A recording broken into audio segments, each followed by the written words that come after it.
오늘은 추수감사주일입니다. 그리고 오늘은 우리가 1년에 한 번 있는 추수감사주일로 지키게 됩니다. 추수감사주일은 구약 성경의 3대 절기와 관련되어 있습니다. 이스라엘의 3대 절기를 보면은 유월절, 또 맥주절, 초막절이라고 우리는 부르고 있습니다. 그리고 유월절에는 무교절, 맥주절에는 칠칠절, 오순절이라고 불리기도 하고, 초막절은 장막절, 수장절이라고 우리가 말하기도 합니다. 유월절은 이스라엘 백성이 이제 애굽의 노예로부터 해방된 것을 감사하며 지키는 절기입니다. 맥주절은 봄의 첫 번째 수확을 하게 되는 것에 대해 감사로 드리는 절기입니다. 그리고 초막절은 우리가 함께 드리는 그 가을의 추수를 마치고 나서 드리는 다른 감사의 절기이기도 합니다. 그러니까 유월절, 맥주절, 이 초막절은 어떤 의미로 드렸던 간에 그 안에는 감사의 의미가 담겨져 있었다라는 겁니다. 바로 이와 같은 기본적인 정신이 반영되어서 오늘 현대사에서는 우리가 이것을 추수감사주일로 지키게 됩니다. 그런데 한국교회의 추수감사주일은 모든 교단이 통일된 날짜를 사용하는 것은 아닙니다. 다만 많은 한국교회가 미국 전통을 따라서 11월 셋째 주를 추수감사주일로 지키는 교회들이 참 많이 있습니다. 그런데 이제는 추수의 날짜들이 다 또한 빨라지고 바뀌다 보니까 각자의 형편에 따라서 또 날짜를 정하고 드리는 교회들이 참 많이 생겼습니다. 우리가 언제 지키느냐가 중요한 것이 아니라 그 안에 우리가 감사가 담겨져 있어야 함을 우리에게 말씀해 준다라는 겁니다. 우리가 함께 읽은 시편 50편의 말씀을 통해 우리가 왜 감사절을 지켜야 하는지, 그리고 추수감사주일의 의미가 무엇인지를 다시 한번 돌아볼 수 있기를 바랍니다. 우리가 살아가는 인생길에는 좋은 소식도 있지만 우리가 보기에 나쁜 소식들도 함께 있음을 보게 됩니다.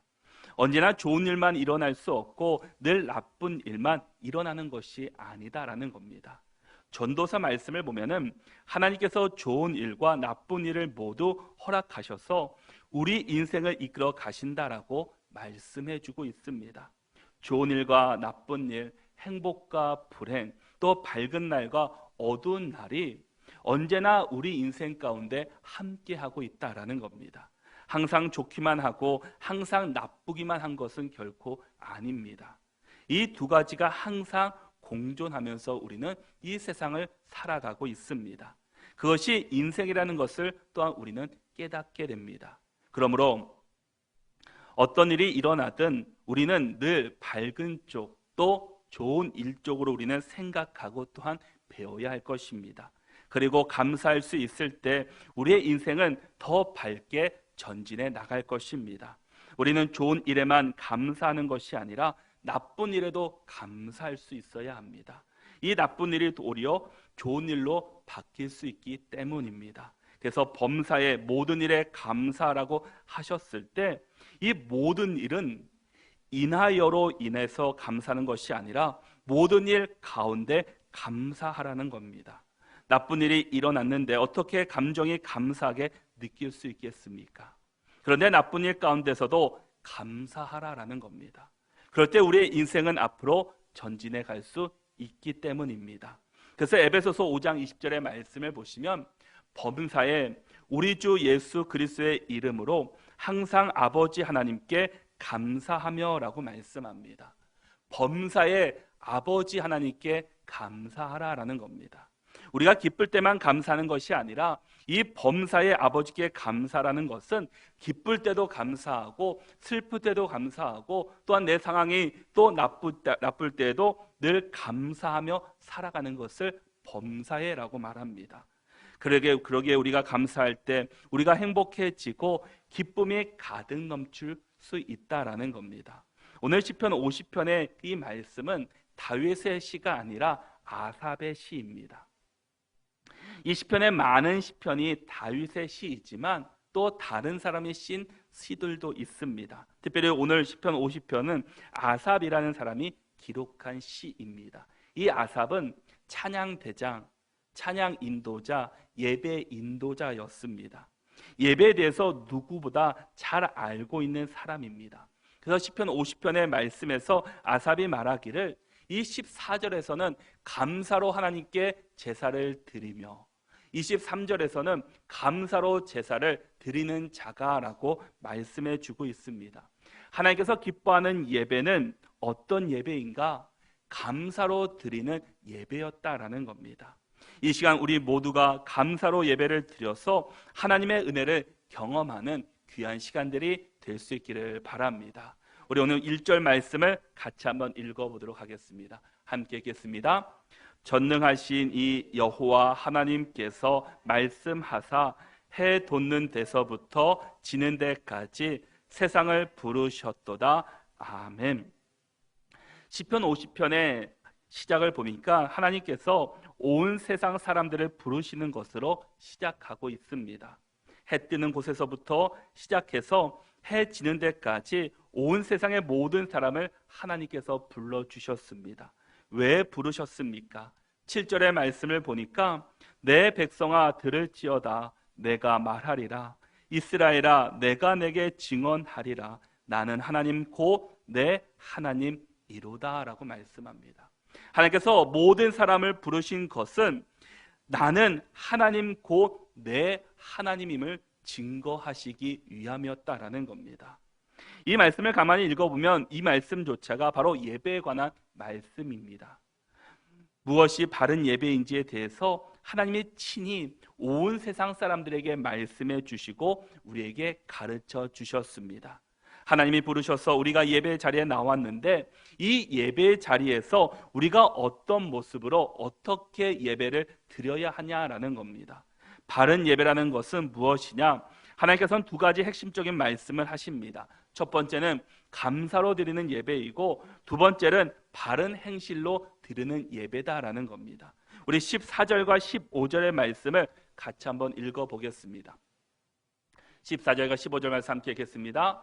감사로 하나님께 제사를 드리며 지존하신 이에게 내 서원을 갚으며 환난 날에 나를 부르라. 내가 너를 건지리니 내가 나를 영화롭게 하리로다. 아멘. 하나님의 관심이 사람들이 바치는 제물보다 더 중요한 게 있는데 그것이 무엇이냐? 하나님의 은혜에 대해 감사하는 마음으로 드리는 것이다 라는 겁니다. 구약시대의 사람들은 예배를 드리러 올 때 반드시 가지고 와야 되는 것이 있습니다. 그것은 바로 제물이었습니다. 그런데 제물을 드리는데 그 마음의 감사가 없다면 그것은 하나님이 기뻐하지 않는 제사 예배다라는 겁니다. 그런 예배는 옳은 예배가 아니다라고 말씀하고 있습니다. 하나님께서 정말로 온 세상의 창조주가 되심을 믿는다면 예수님께서 나의 구원자가 되신다는 것을 믿는다면 성령님께서 지금도 내 안에 내주하시고 나를 인도하시고 계신다는 것을 믿는다면 우리가 이 예배 자리에 나와서 드려야 할 마땅한 고백이 과연 무엇이겠습니까? 예배 자리에 나올 때 감사에 대한 마음이 우리 가운데 있어야 한다는 겁니다. 하나님 감사합니다. 저에게 은혜를 주셔서 감사합니다라는 이 고백된 마음이 있을 때 하나님께서 우리의 예배를 기쁘게 받으신다라고 우리에게 말씀해 주고 있습니다. 또한 바른 예배는 이 감사와 함께 우리의 행실로 나타나야 한다라는 겁니다. 16절의 말씀을 보시면 악인에게는 하나님이 이르시되 내가 어찌하여 내 율례를 전하며 내 언약을 내 입에 두느냐라고 말씀하고 있습니다. 하나님께서 어떤 이들을 가리켜서 악인이라고 말씀하고 계십니까? 이 악인이 누군가 가만히 보니까 나쁜 짓을 하는 것이 아니라 엄청난 죄를 지은 사람이 아닙니다. 그럼 누가 악인이냐? 입으로는 하나님을 찬양합니다. 또 말씀을 전합니다. 입술로 하나님의 규례를 말하고 율법을 이야기합니다. 그런데 삶으로 드러나지 않는 것입니다. 말과 행동이 다른 사람이었다라는 겁니다. 하나님께서는 이런 사람이 악인이라고 우리에게 말씀해 주고 있습니다. 하나님이 보시기에 악인은 입술로는 하나님을 사랑한다고 고백하고 하나님의 말씀이 내 발의 등이요 내 길의 빛입니다 라고 말하지만 실상은 전혀 다른 삶을 살고 있는, 전혀 다른 길을 걷고 있는 사람들을 가리켜서 악인이다 라고 주님은 말씀해 주고 있습니다. 이것처럼 우리는 과연 어떤 모습으로, 우리가 감사를 드리기 이전에 우리가 어떤 예배자로 우리가 서야 하는지, 또 우리가 어떤 예배를 드려야 하는지를 우리가 다시 한번 돌아볼 수 있기를 바랍니다. 그래서 우리가 늘 예배 가운데 살아갈 때 이 감사와 또 바른 행실로 살아갈 수 있는 저와 여러분들이 될 수 있기를 바랍니다. 우리 21절의 말씀을 같이 한번 읽어보겠습니다. 함께 읽겠습니다. 내가 이 일을 행하여도 내가 잠잠하였더니 내가 나를 너와 같은 줄로 생각하였도다. 그러나 내가 너를 책망하여 내 죄를 내 눈 앞에 낱낱이 드러내리라 하시는도다. 아멘. 이 말씀이 무슨 말씀입니까? 이 악인들의 그 입술로는 하나님을 믿는다고 또 말씀을 지킨다고 이야기하지만 삶으로는 전혀 동떨어진, 말씀과 전혀 다른 삶을 살아가고 있는 사람들입니다. 이 사람들이 가만히 보니까 자기 삶 가운데 하나님이 나타나지 않자 하나님을 비방하는 것입니다. 그러자 하나님께서 그들에게 말씀하시기를 너희 모든 죄를 너희 앞에서 낱낱이 드러내시겠다라고 말씀해 주고 있습니다. 우리의 예배가 온전한 예배가 되기 위해서는 우리 안에 감사로 예배드리고 우리 삶 속에서 나타나는 바른 행실의 예배가 우리 삶 속에서 나타나고 이루어져야 합니다. 누가복음 17장을 보면은 우리가 잘 아는 10명의 나병 환자 이야기가 나옵니다. 이 10명의 나병 환자가 예수 그리스도로 말미암아 치유받았습니다. 그런데 9명은 각자의 곳으로 돌아가고 1명만 예수님께로 돌아와서 하나님 예수님께 감사를 드립니다. 누가복음 17장 16절의 말씀을 보니까 예수의 발 아래에 엎드려 감사하니 그는 사마리아 사람이다 라고 말씀합니다. 사마리아 사람은 예수님의 발 앞에 엎드려서 감사하였다라는 겁니다. 예배드렸다라는 겁니다. 여기서 중요한 것이 바로 감사하니라는 단어입니다. 감사함으로 하나님 앞에 예배를 드렸다라는 겁니다. 이 사마리아 사람들은 유대인들과 상종하지 않는 사람들입니다. 그런데 그가 예수님의 발 앞에 엎드려서 감사로 예배를 드렸습니다.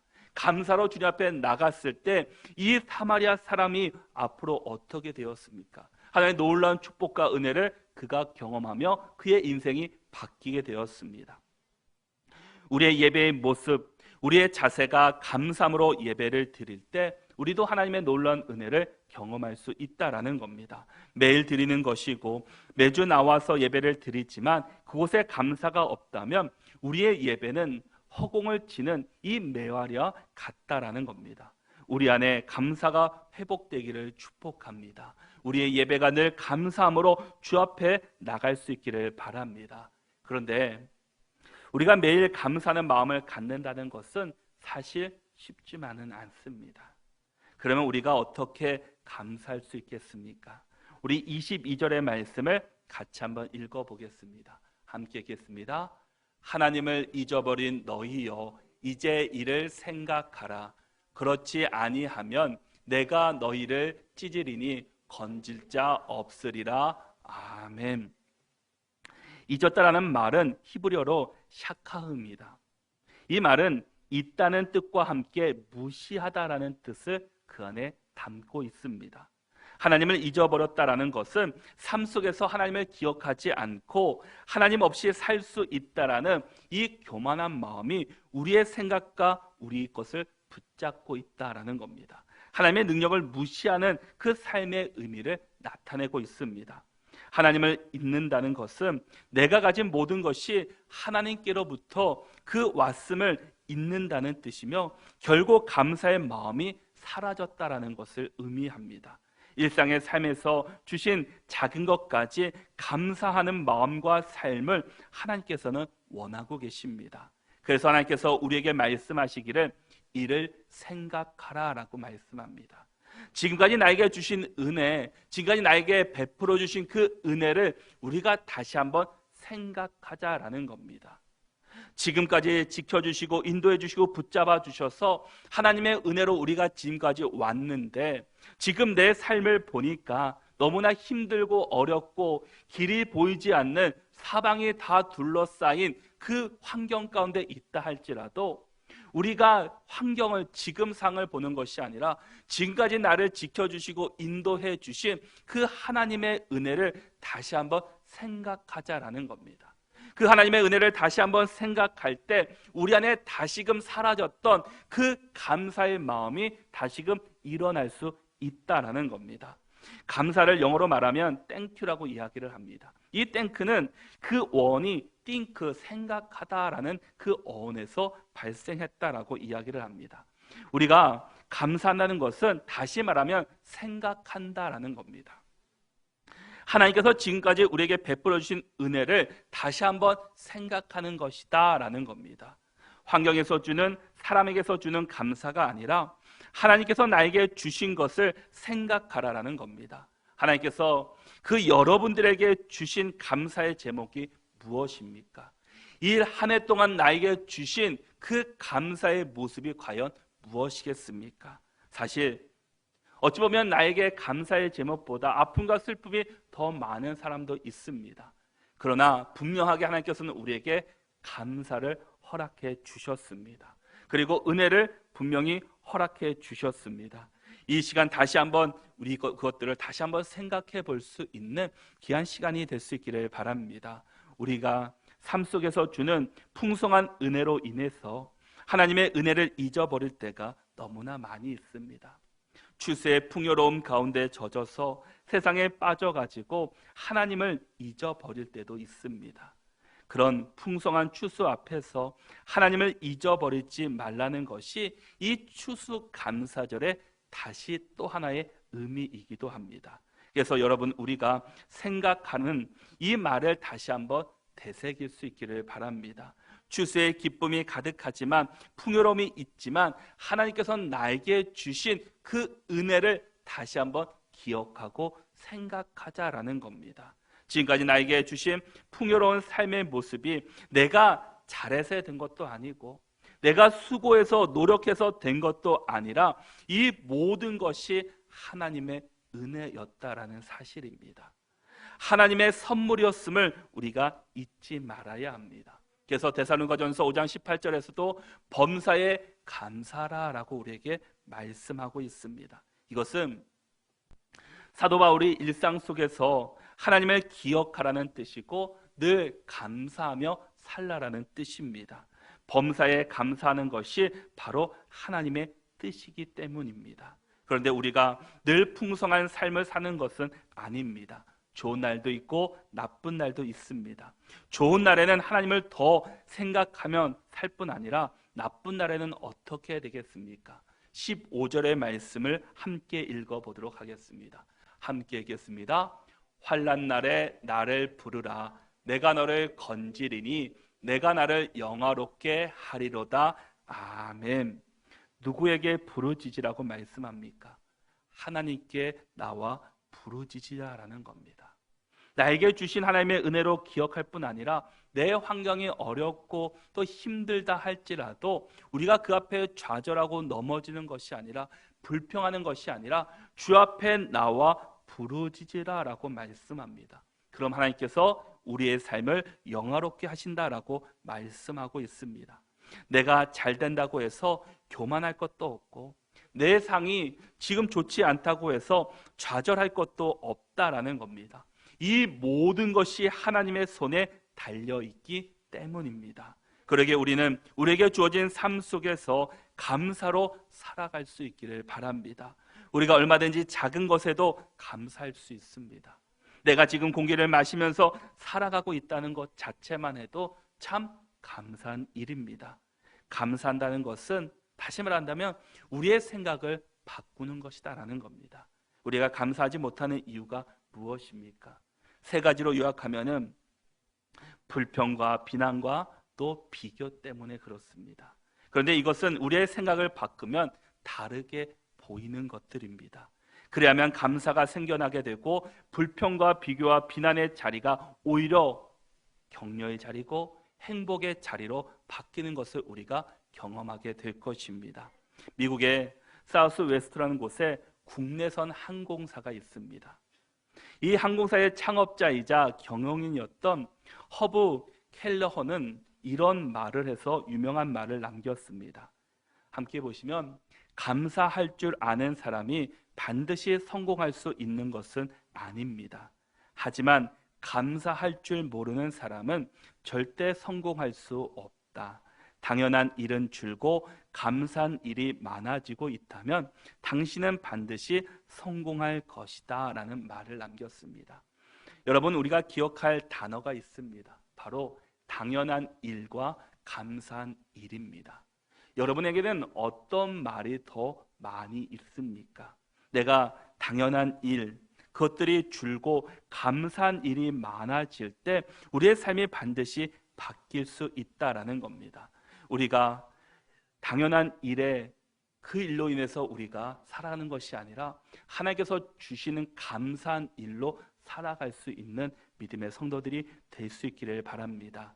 우리의 삶 속에서 우리가 여기는 당연한 일이 당연한 것이 아니라 우리에게 감사한 일이 되어야 한다라는 겁니다. 우리의 생각을 바꾸면 우리의 삶이 바뀌게 됩니다. 감사하게 될 수 있다라는 겁니다. 그러기에 우리 모두가 당연한 일에 붙잡혀 있는 것이 아니라 그 당연한 일이 감사의 일로 바꿀 수 있는 우리 모두가 될 수 있기를 축복합니다. 우리 23절의 말씀을 같이 한번 읽어보겠습니다. 함께 읽겠습니다. 감사로 제사를 드리는 자가 나를 영화롭게 하나니 그의 행위를 옳게 하는 자에게 내가 하나님의 구원을 보이리라. 아멘.